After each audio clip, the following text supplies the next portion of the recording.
모든 것이 평범했던 어느 날, 강의실 문을 열고 들어서던 순간을 아직도 잊을 수 없습니다. 커다란 창문을 통해 쏟아지던 햇살, 조용히 책장을 넘기던 학생들의 모습, 그리고 칠판 앞에 서 있던 교수님의 단호한 표정까지. 그날의 공기는 평소와 조금 달랐습니다. 언어의 기원과 문자에 대해 이야기하던 수업에서 저는 한 가지 질문으로 인해 제 고정관념이 완전히 뒤집히는 경험을 하게 되었습니다. 여러분, 세상에는 많은 문자가 존재합니다. 하지만 단 하나의 문자만이 효율적이고 완벽한 구조로 설계되었습니다. 바로 한글입니다. 안녕하세요. 미국 시애틀에서 온 애나 맥스웰입니다. 저는 워싱턴 대학교에서 언어학을 전공하고 있고 다양한 언어와 문자가 사회에 미치는 영향을 연구하고 있습니다. 오늘 제가 들려드릴 이야기는 평범했던 제 삶 속에서 한글이라는 놀라운 문자를 알게 되고 그것이 얼마나 특별한지 깨닫게 된 과정을 담고 있습니다. 이야기는 제가 직접 경험한 실화입니다. 몇 달 전이었어요. 워싱턴 대학교의 문자의 역사와 사회적 역할이라는 수업에서 교수님이 갑작스러운 질문으로 강의를 시작하셨습니다. 여러분, 세상에는 많은 문자가 존재합니다. 하지만 그 중에서도 가장 완벽에 가까운 문자 체계가 무엇인지 아십니까? 학생들은 각자 다양한 답을 떠올리며 고민하는 듯 했지만 아무도 선뜻 대답하지 않았습니다. 교수님은 환하게 웃으며 칠판에 큰 글씨로 한글이라고 적으셨습니다. 그리고는 우리 모두를 향해 선언하듯 말씀하셨어요. 한글은 세계에서 가장 과학적이고 효율적인 문자 체계입니다. 한글은 단순히 문자가 아니라 언어학적 혁신이자 인류를 위한 발명품입니다. 강의실은 순간 고요해졌습니다. 솔직히 저는 그 말을 듣고 한글이 그렇게 대단한가 라는 생각이 들었습니다. 한국은 점점 더 유명해지고 있는 나라지만 그들의 문자가 세계 최고라는 표현은 과장이 아닐까 싶었죠. 하지만 교수님의 설명이 시작되자마자 제 생각은 점점 바뀌기 시작했습니다. 교수님은 한글이 만들어진 배경부터 설명하기 시작했습니다. 한글은 15세기에 조선의 세종대왕이 창제한 문자입니다. 당시 조선은 대부분의 백성이 문맹이었어요. 지배층만이 한자라는 복잡한 문자 체계를 사용할 수 있었죠. 세종대왕은 누구나 쉽게 배워서 쓸 수 있는 문자를 만들고자 했습니다. 그 결과가 바로 한글입니다. 칠판에는 한글의 기본 자음과 모음이 적혀 있었습니다. 교수님은 각각의 자음이 발음, 기관의 모양을 본떠 만들어졌다고 설명했습니다. 예를 들어 기역은 혀가 목구멍 뒤쪽에 닿는 모습을 본뜬 것이고 미음은 입술의 모양에서 비롯된 것이라는 말씀이었죠. 저는 이 간결하면서도 체계적인 디자인에 점점 감탄하게 되었습니다. 여러분, 대부분의 문자는 수천 년에 걸쳐 자연적으로 발전해왔습니다. 하지만 한글은 목적을 가지고 체계적으로 설계된 문자입니다.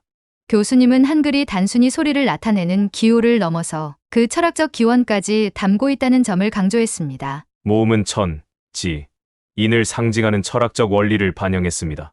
이렇게 단순한 기호들이 조합되어 수백만 가지 소리를 표현할 수 있습니다. 배우기 쉬운 문자일 뿐만 아니라 언어적 다양성을 표현하는 데도 탁월합니다. 그날 수업에서 교수님은 한글이 얼마나 혁신적인지 다양한 사례를 들어 설명하셨습니다. 특히 한글이 문맹률을 낮추는데 크게 기여한 문자라는 점은 제게 깊은 인상을 남겼습니다. 교수님은 20세기 초반 한국이 일제강점기를 겪는 동안에도 한글이 민족의 정체성을 지키는데 중요한 역할을 했다는 이야기를 들려주셨습니다. 이뿐만이 아닙니다. 교수님은 말끝을 높이며 새로운 주제로 넘어가셨습니다. 현재 한글은 한국을 넘어 세계 곳곳에서 소수 언어를 보존하는 데 사용되고 있습니다. 예를 들어 인도네시아의 찌아찌아족은 자신들만의 문자가 없었기 때문에 한글을 도입해 그들의 언어를 기록하고 보존하고 있습니다. 이처럼 한글은 언어의 생존을 돕는 혁신적인 도구가 되고 있습니다. 그 말을 들으며 저는 한글이 가진 힘을 처음으로 실감했습니다.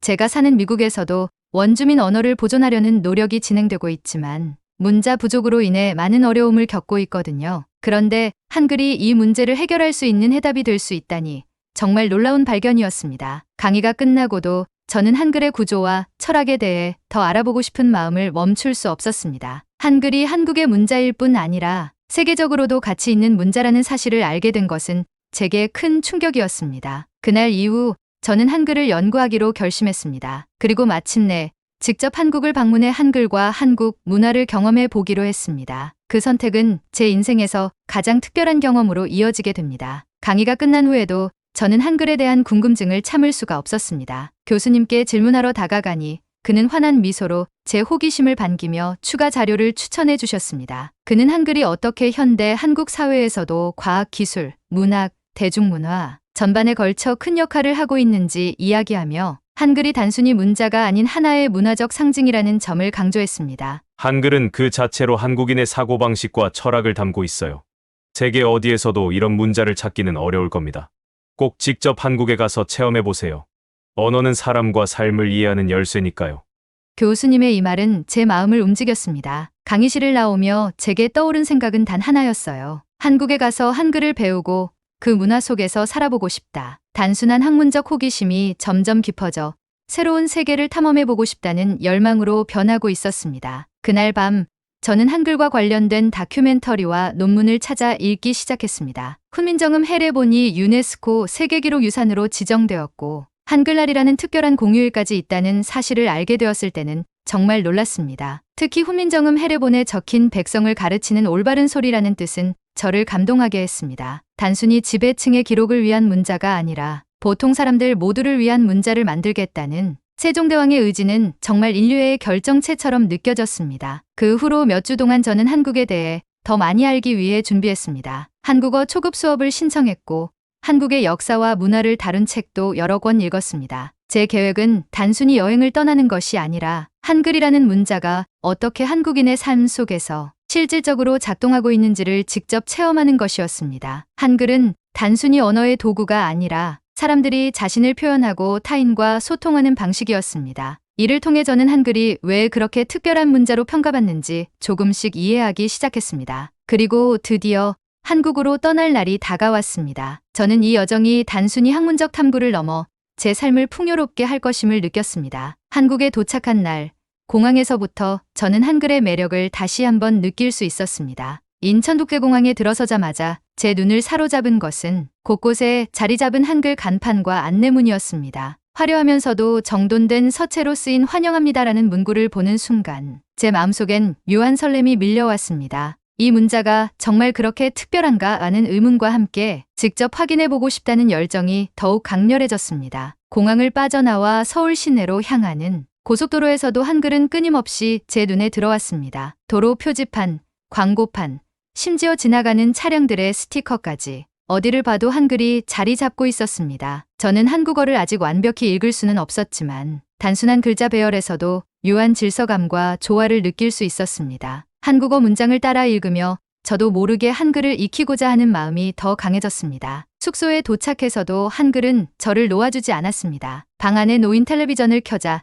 뉴스 자막과 광고 화면에서 한글이 넘쳐났고 책상 위에 놓인 안내서 역시 한글로 가득 차 있었습니다. 저는 마치 이 문자가 생명력을 가진 것처럼 느껴졌습니다. 한글은 단순한 문자가 아니라 한국 사회를 움직이고 있는 핵심이라는 생각이 머릿속을 떠나지 않았습니다. 내가 지금 정말로 이 세계 안으로 들어온 거구나라는 실감이 밀려왔습니다. 다음 날 아침, 저는 한국어 학원으로 향했습니다. 이미 몇 주 전부터 예약해둔 초급 한국어 수업에 참석하기 위해서였습니다. 학원에 들어서자 저와 같은 외국인 학생들이 삼삼오오 모여 앉아 있었습니다. 제 옆자리에는 독일에서 온 안나라는 친구가 앉아 있었는데 그녀 역시 한글에 매료되어 한국까지 온 케이스라고 했습니다. 안나는 한글은 배울수록 그 논리성과 단순함에 감탄하게 돼요. 그래서 제 친구들도 저처럼 한국어를 배우기 시작했답니다. 라고 말했습니다. 그녀의 말은 제 기대감을 더 크게 만들었습니다. 첫 수업에서 선생님은 한글의 자음과 모음부터 차근차근 설명해 주셨습니다. 한글의 기본 자음이 발음, 기관의 모양을 본떴다는 설명을 듣고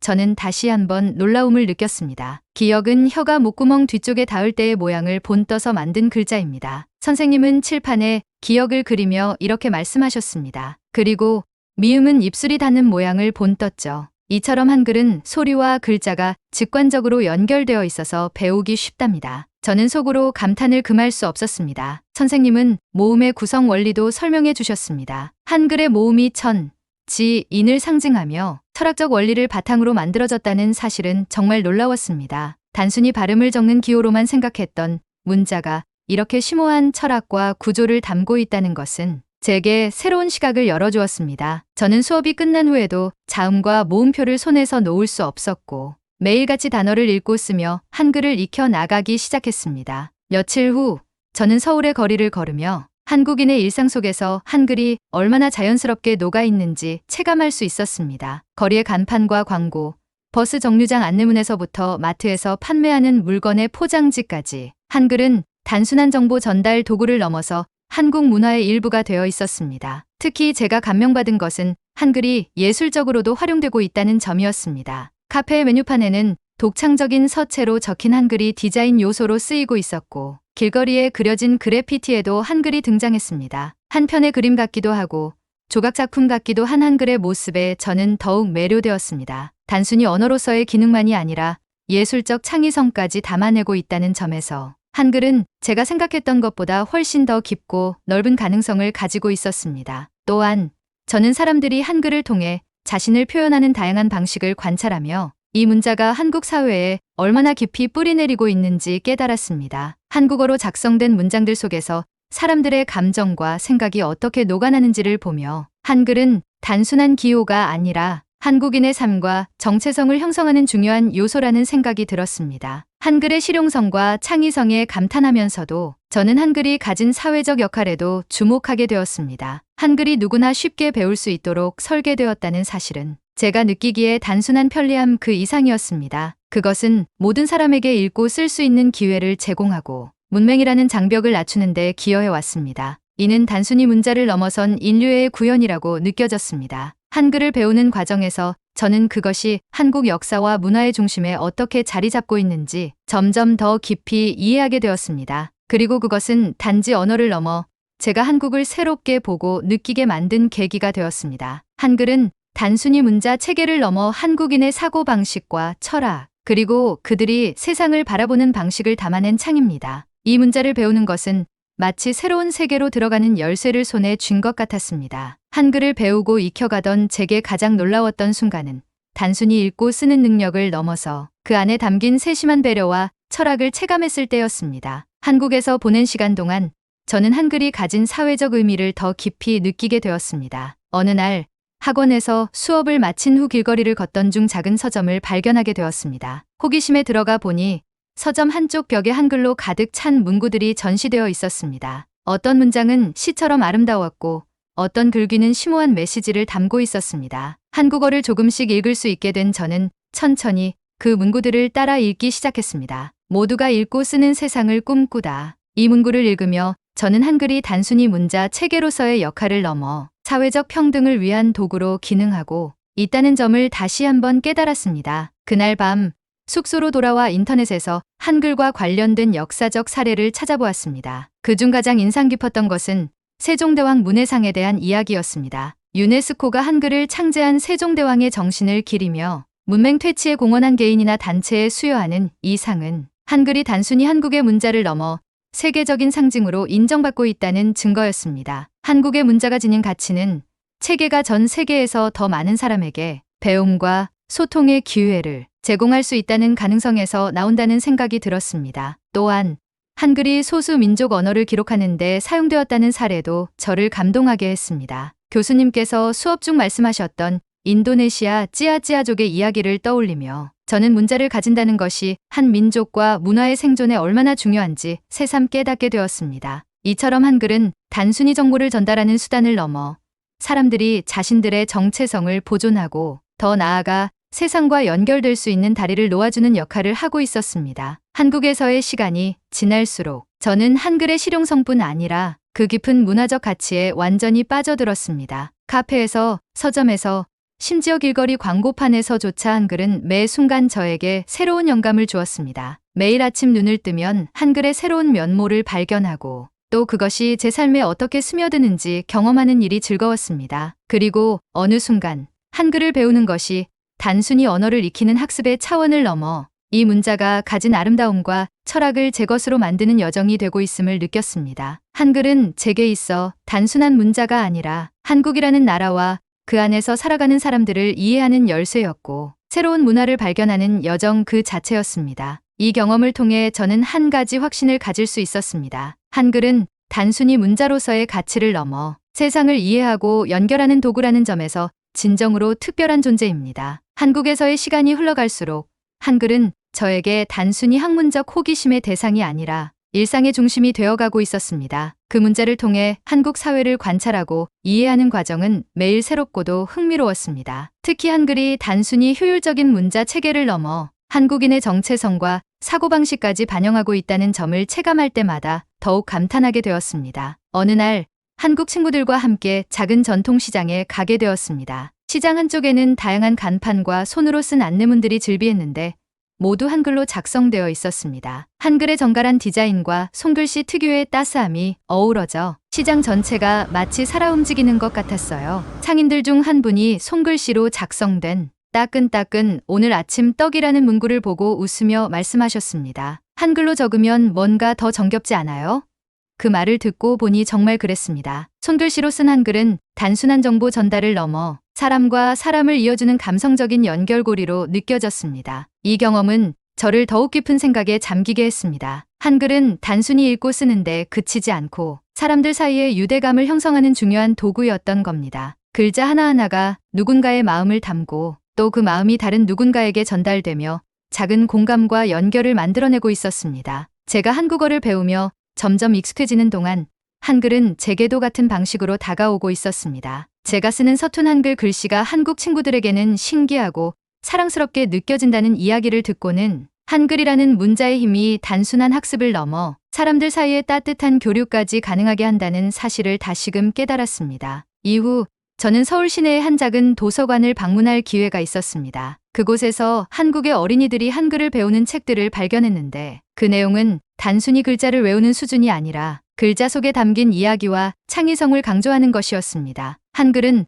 모든 것을 적을 수 있어요 라는 문구가 적힌 벽화가 특히 눈에 띄었고 그 아래에는 다양한 색으로 적힌 어린이들의 글자 놀이 결과물이 전시되어 있었습니다. 그저 문자 하나를 배우는 것이 아니라 그것을 통해 아이들이 자신만의 이야기를 창작하고 생각을 자유롭게 표현하고 있다는 점이 놀라웠습니다. 한글의 창의성을 실감한 또 다른 순간은 대중문화에서였습니다. 한국의 가요, 드라마, 영화 등에서도 한글의 독창성과 활용 가능성은 무궁무진했습니다. 특히 광고와 대중음악 가사에서 한글의 단순하고 직관적인 표현력이 얼마나 매력적으로 쓰이고 있는지 느낄 수 있었습니다. 간단한 단어 하나만으로도 강렬한 메시지를 전달하거나 감동을 불러일으키는 예술적 힘은 제가 이전에 익숙했던 영어와는 다른 차원의 감각을 제공했습니다. 한글은 그 자체로 한국 문화와 예술의 창조성을 대표하는 상징 같았습니다. 그러던 중 한국에서의 마지막 한 달 동안 제가 느꼈던 가장 인상적인 순간은 바로 한글날에 직접 참여하게 된 경험이었습니다. 한글날은 단순히 기념일이 아니라 한국인들이 한글을 얼마나 자랑스러워하는지를 보여주는 날이었습니다. 거리 곳곳에서 열린 전시와 축제는 물론 시민들이 자발적으로 한글의 역사와 의미를 되새기는 모습을 보며 저는 한글이 단순히 효율적인 문자 체계 이상임을 다시금 깨달았습니다. 그것은 한국인의 자부심이자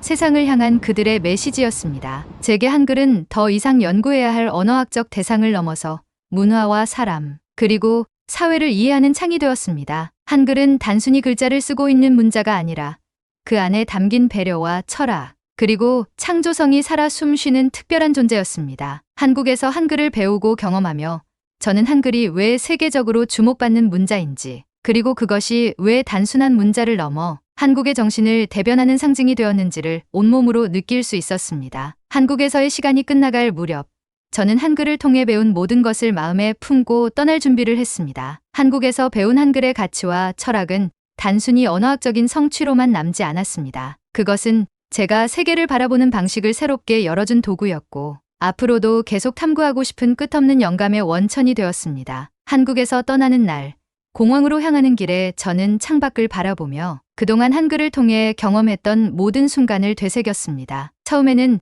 단순히 언어에 대한 학문적 관심으로 시작된 여정이었지만 한글은 그 이상의 의미로 제게 다가왔습니다. 그것은 한국이라는 나라와 그 안에 담긴 문화, 역사, 그리고 사람들의 정신을 이해하게 만든 열쇠였고, 한글을 배우는 과정은 단순한 언어 학습이 아니라 새로운 세계와 연결되는 문을 여는 일이었습니다. 공항 대합실에서 기다리며 저는 가방 속에서 한글로 적은 제 첫 한국어 일기장을 꺼내 들었습니다. 서툰 글씨와 어색한 문법이 가득했지만 한 글자 한 글자에 담긴 저의 노력과 배움의 흔적이 뿌듯하게 느껴졌습니다. 그 안에는 단순히 한국어를 익히기 위해 적은 단어들이 아니라 제가 직접 체험하고 느꼈던 한국과 한글의 이야기들이 담겨 있었습니다. 한국 친구들이 저를 위해 써준 짧은 편지들도 떠오릅니다. 그들의 글에는 한글 특유의 따뜻함과 배려가 스며 있었습니다. 한글이라는 문자를 통해 우리는 언어와 문화의 장벽을 넘어서 더 깊은 교감을 나눌 수 있었습니다. 그런 순간들을 떠올릴 때마다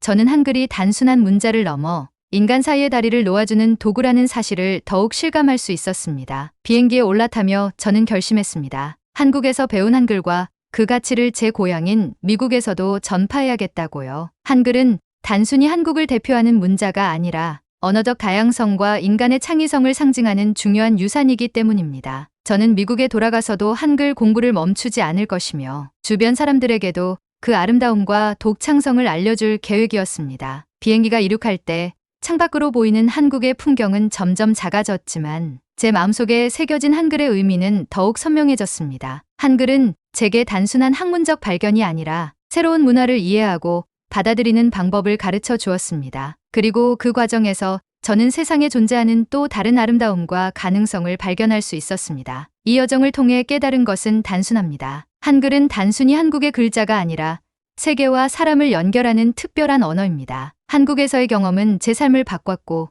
저는 이 특별한 문자를 더 많은 이들과 공유하며 계속해서 그 가치를 탐구해 나갈 것입니다. 한국에서의 여정을 마치고 미국으로 돌아온 후 저는 한글이 단순히 한국의 문자 체계일 뿐만 아니라 제가 생각했던 것보다 훨씬 더 깊은 의미와 가능성을 가진 특별한 문자라는 사실을 깨달았습니다. 제 일상은 이전과는 완전히 달라졌습니다. 한글을 배우고 익히면서 얻은 깨달음은 저의 사고방식과 삶의 태도에 지대한 영향을 끼쳤습니다. 우선 한글은 저에게 언어와 문화의 경계를 넘어선 연결의 도구가 되었습니다. 한국에서 돌아온 후 저는 한글을 통해 한국 문화를 더 깊이 이해하고 다른 사람들과 공유하고 싶다는 열망이 생겼습니다. 그래서 가장 먼저 시작한 일은 제가 다니던 대학 내 언어학 연구 모임에서 한글의 구조와 가치를 주제로 발표하는 것이었습니다. 많은 동료들이 한글이 발음, 기관의 모양을 본떠 설계되었으며 배우기 쉬운 문자라는 사실에 깊이 감탄했습니다. 특히 한국어를 전혀 알지 못하던 친구들도 간단한 한글 단어를 따라 쓰며 이렇게 쉽게 글자를 만들 수 있다니라며 놀라워했습니다. 제 발표는 예상보다 큰 반응을 얻었습니다. 이후 많은 친구들이 저에게 개인적으로 질문을 하거나 한글에 대한 자료를 더 찾아달라고 요청했습니다. 몇몇 친구들은 한국어를 배우기 시작하기도 했습니다. 그 과정을 지켜보면서 한글은 단순히 언어 학습의 도구를 넘어 사람들 사이의 새로운 대화와 문화적 교류를 열어주는 열쇠라는 것을 다시 한번 느꼈습니다. 한글을 소개하는 것은 저에게 있어 더 이상 단순히 지식을 전달하는 일이 아니라 사람들에게 새로운 시각을 열어주는 일이 되었습니다. 한글을 통해 이어진 새로운 연결은 단지 제 주변 사람들뿐만이 아니었습니다. 인터넷을 통해 제가 경험했던 한글과 한국 문화를 기록으로 남기기 시작했을 때 예상치 못하게 다양한 국가에서 사람들이 제 블로그와 소셜미디어 계정을 방문하기 시작했습니다. 한글의 철학적 배경에 대해 좀 더 알려줄 수 있나요? 라든지 한국을 여행하며 한글을 배우는 방법에 대해 조언해 주세요. 같은 메시지들이 날아왔습니다. 심지어 한글을 처음 배우기 시작한 사람들이 저에게 간단한 단어와 문장을 보여주며 이 표현이 맞나요? 라고 물어오기도 했습니다. 그중 특히 기억에 남는 일화가 있습니다. 브라질에서 온 한 대학생이 제게 보낸 메시지였습니다. 그는 자신이 시각장애를 가진 사람들을 위한 문자를 연구하고 있는데 한글의 단순하고 체계적인 구조가 점자 개발에 영감을 주었다고 했습니다. 그는 한글의 기본 자음과 모음을 조합하는 방식이 점자를 더욱 효율적으로 디자인하는 데 큰 도움이 되었고 그로 인해 그의 프로젝트가 큰 진전을 보게 되었다며 감사의 인사를 전해왔습니다. 저는 그 메시지를 읽으며 한글이 한국을 넘어 세계 곳곳에서 새로운 가능성을 열어가고 있음을 실감했습니다. 미국에서 제가 한글을 통해 느꼈던 또 다른 변화는 제 자신의 생활 방식이었습니다. 한글을 배우며 느꼈던 것은 단순함과 체계성 속에서 오는 아름다움과 효율성이었습니다. 이 원리는 단지 언어에만 국한된 것이 아니었습니다. 한글을 통해 저는 복잡한 문제를 해결할 때 기본으로 돌아가고 핵심에 집중하는 사고방식을 배웠습니다. 이전에는 복잡한 계획을 세우고도 쉽게 지쳤지만 이제는 단순하고 명확하게 일을 정리하고 실행하는 데 더 익숙해졌습니다. 이런 변화는 저의 학업과 개인적인 삶에까지 긍정적인 영향을 주었습니다. 이처럼 한글은 저에게 단순히 학문적 개상이 아닌 삶의 철학과 태도를 가르쳐주는 스승이 되었습니다. 한글을 배우면서 깨달은 점은 그것이 단순히 글자를 쓰고 있는 기능을 넘어 인간의 창의성과 공동체 정신, 그리고 소통의 중요성을 담고 있다는 사실이었습니다. 한국에서 경험한 한글날의 기억도 여전히 제 마음속 깊이 남아 있습니다. 한국 사람들이 한글을 단순한 문자가 아니라 자부심과 역사, 그리고 그들의 미래를 담아내는 상징으로 여긴다는 것을 직접 목격했기 때문입니다. 제가 한글을 소개하며 사람들에게 가장 강조하고 싶은 것은 이 문자가 얼마나 배우기 쉬우면서도 얼마나 심오한 의미를 담고 있는지에 대한 점입니다. 세종대왕이 훈민정음을 창제하며 남긴 백성을 가르치는 올바른 소리라는 철학은 단순히 한 시대에 머물지 않았습니다. 한글은 그 철학을 바탕으로 계속해서 발전하며 전 세계 사람들에게 새로운 가능성을 열어주는 도구가 되고 있습니다. 마지막으로 저는 한글을 통해 발견한 모든 것들이 단순히 한국 문화에 국한되지 않고 우리가 더 나은 세상을 만들어가는 데 기여할 수 있기를 바랍니다. 언어는 사람과 사람을 연결하고 문자는 그 언어를 보존하며 새로운 세대에 전달하는 도구입니다. 한글이 가진 힘은 단지 그 독창적인 구조와 효율성에 있는 것이 아닙니다. 그것은 모든 사람들에게 소통과 배움, 그리고 가능성을 제공한다는 데 있습니다. 한글은 제게 새로운 세상을 열어주었습니다. 그 문자를 배우고 사용하며 저는 단순히 언어를 배운 것이 아니라 새로운 문화와 생각의 방식을 받아들이는 법을 배웠습니다. 앞으로도 한글과 함께할 제 여정은 계속될 것입니다. 그리고 이 여정을 통해 더 많은 사람들과 한글의 아름다움과 가능성을 나누고 싶습니다. 한글은 이미 저를 변화시켰고 제가 만나는 사람들에게도 같은 영향을 줄 수 있으리라 믿습니다. 한글을 통해 제가 배운 것, 그리고 느낀 모든 것을 이렇게 공유할 수 있어 정말 기쁩니다. 여러분도 한글과 함께 새로운 세상을 경험해 보길 권합니다. 한글은 단순히 문자 이상의 의미를 가진 세계와 사람을 연결하는 진정한 힘입니다. 이번 사연은 여기까지입니다. 이 사연이 마음에 드셨다면 구독과 좋아요, 알림 설정 부탁드립니다. 앞으로도 더 나은 영상이 되도록 노력하는 감동향기가 되겠습니다. 끝까지 영상을 시청해주셔서 감사합니다.